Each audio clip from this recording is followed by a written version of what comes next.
When I was in school, studying architecture, many, many years ago, I loved the way architecture study shapes your mind. But I saw many people who had graduated and who were architect, and they were much more frustrated than the students because when you're in school, they give you assignments such as I was at the Beaux-Arts in Paris, but they give you assignments such as design a school, and here is a plot of land, but you actually don't have to worry too much about the money or the constraints or the zoning or the rules. It's more about coming up with a concept, a partie, and then trying to express your concept in the shape of the building, whereas being an architect is not that. In practical terms, all you did was selling your ideas and talking to the client, and then making your little business work with a few other people working for you. So I was very relieved when I had the experience of discovering graphic arts because there you can have a concept and then you actually can build it yourself. And to me, that sense of freedom of you don't need a town hall and you don't need millions of dollars and you don't need the approval of so many people and of the client, but you can actually make a book. You can actually build your building in a way, give shape to your ideas. Um, I think everybody should study architecture and nobody becomes an architect, but it gives you the incentive to think imaginatively about what you will be making and then pay attention to the concrete steps. After I saw the possibilities of the medium and how many different approaches in different countries and in different places, I wanted to make an object that would give you the feeling I had when I met art of like, oh my God, this is so interesting. It has so much depth. It is some things that you can keep, not throw it away, and then read again and again and again. And like great literature or like a painting that you look at more than once, that it is worth going back to. I wanted to force people to take the measure of the possibilities, not what comics were in there, but so much of what it could be, um, to make you rethink so that it would not be what you expect.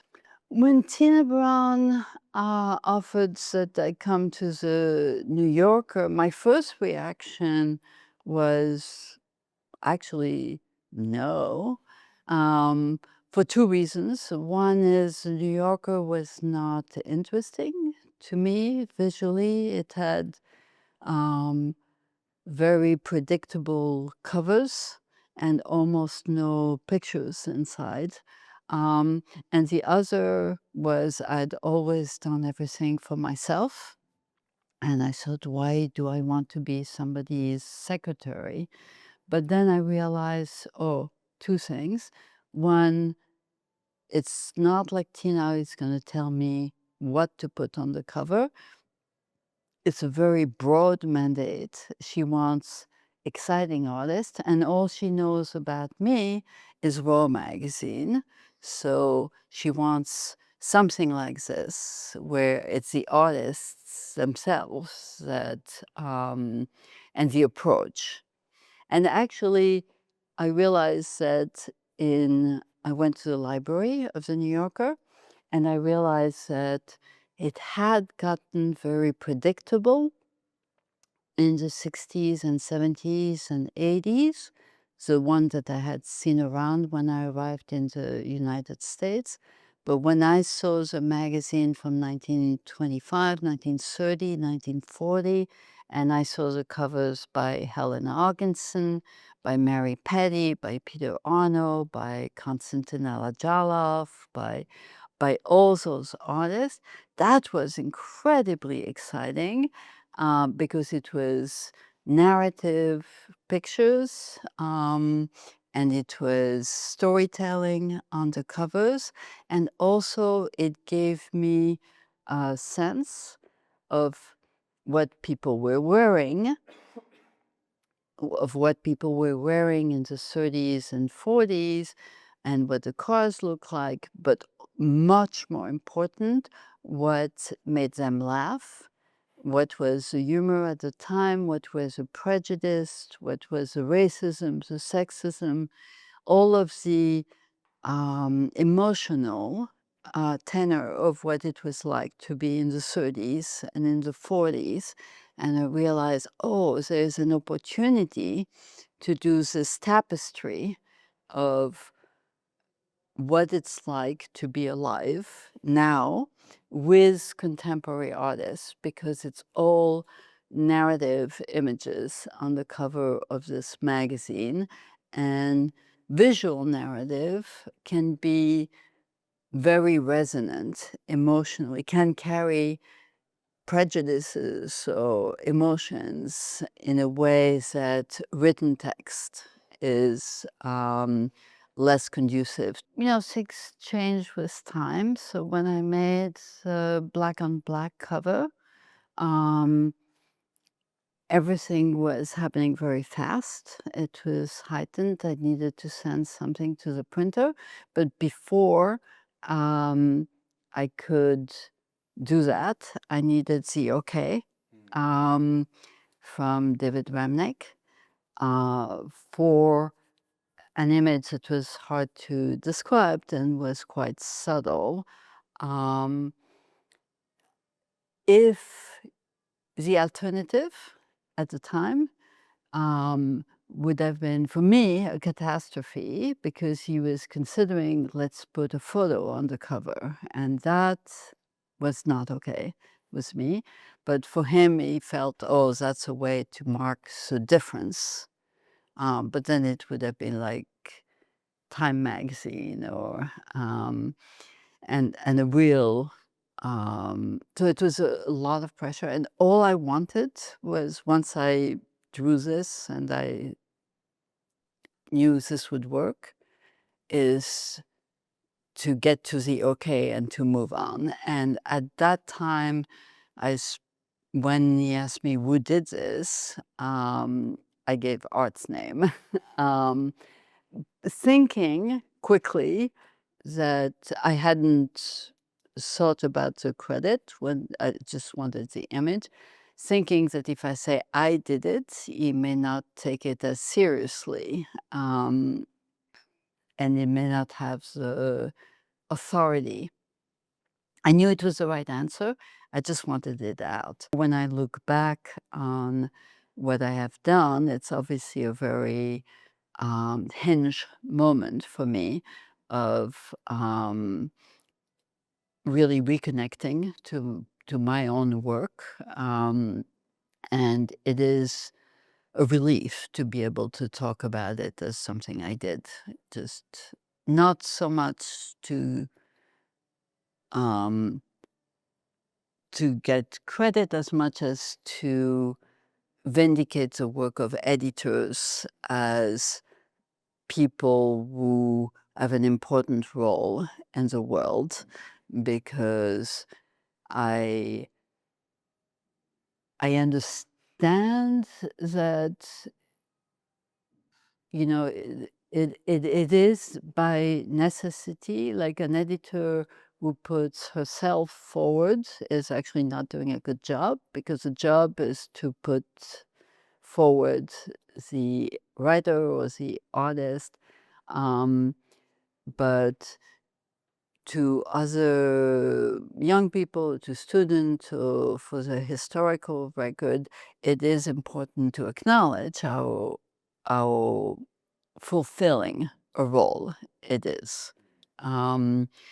Because creatively, it is a wonderful, when you have the degree of autonomy that I have, and you have access to people whose work you love and respect and return your calls and respond to you, um, it is the best job in the world. Books are a way to actually create something. There are books in some of those stores that were published 8 years ago and then 6 months ago. And like, there's a span, there's different artists. I love when we were in Finestres, I love the fact that there's Catalan and French and English and Spanish, and the fact that they're not like, okay, here's the French books, here's the, but they are coexisting. You not only have to find the book, but you have to see them next to each other. That's where you get the excitement. And you don't get that from Amazon. I mean, you in online, you are robbed of the tactile experience. When you draw, um, yes, you put a pen to paper, but it's your entire body that is making the line. Like you need to have your left hand, even though you're drawing with your right hand, your left hand needs to be there for your body to know where it is.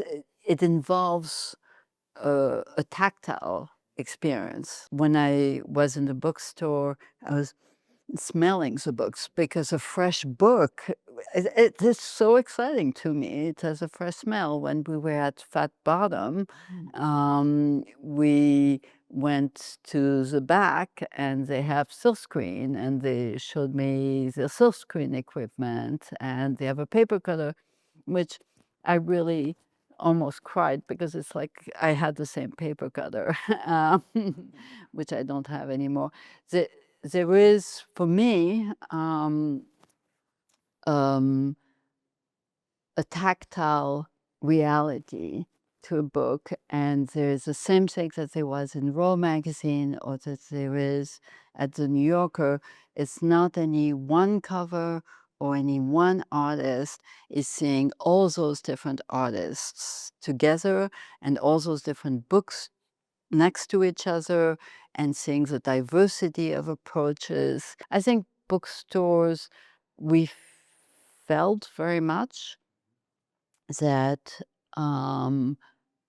Barcelona is culturally like alive and things are going well because the people are in the street and the bookstores are thriving and this is people are actually like communicating with those objects and so many cartoonists and doing things and doing their own little things are clearly like excited and encouraged to see each other's work and to make mini comics and bring it to each other.